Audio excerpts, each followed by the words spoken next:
কোঠাৰ দুৱাৰখন বন্ধ হৈ আছিল বহুদিন। এই কোঠাটো মোৰ একান্ত ব্যক্তিগত। মোৰ অনুমতি অবিহনে কোনেও সোমাব নোৱাৰে ইয়াত, কাৰণ কোঠাৰ চাবিকাঠি যে মোৰেই হাতত। এৰা বহুদিনেই হ'ল কোঠালিটো খুলি চোৱা নাই।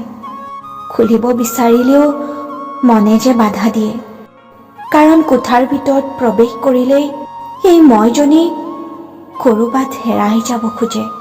পোৱা নোপোৱা, ভাল লগা বেয়া লগা, সুখ দুখ আদি বহুতো ভাৱনাই মোৰ এই মইজনীক লৈ যাব খোজে দূৰলৈ, কোনো দূৰ দেশলৈ, য'ত শৰীৰ ৰৈ যায়, আত্মা হেৰাই যায়।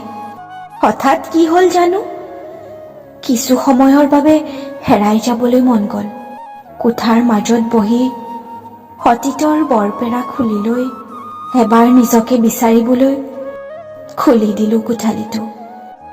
এক অচিন ফুলৰ সুবাস, লগতে এচমকা পোহৰ, ডালিম গুটিয়া হাঁহি এটা মাৰি দুচকুত তৰাৰ জিলিকনিলৈ তুমি আহিছিলা তাত মোৰ বন্ধ কোঠাৰ মাজত।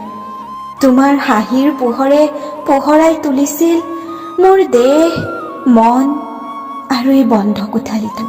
মোৰ এই বন্ধ কোঠাৰ মাজত তুমি কেনি আহি সোমাই পৰিলা মই নাজানো আৰু জানিবও নিবিচাৰো। মাথো বিচাৰো তোমাৰ এই ডালিম গুটিয়া হাঁহি আৰু তৰাৰ দৰে দুচকুৰ আঁৰত নিজক হেৰুৱাই পেলাবলৈ।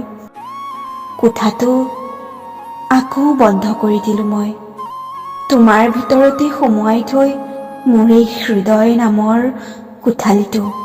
তুমি থাকা মাথো মোৰ হৈ, তোমাৰ উশাহৰ সুবাস লৈ পুনৰ হেৰাই যাব বিচাৰো, আৰু তুমি থাকা মোৰ হিয়াৰ মাজত চিৰদিন চিৰকাললৈ।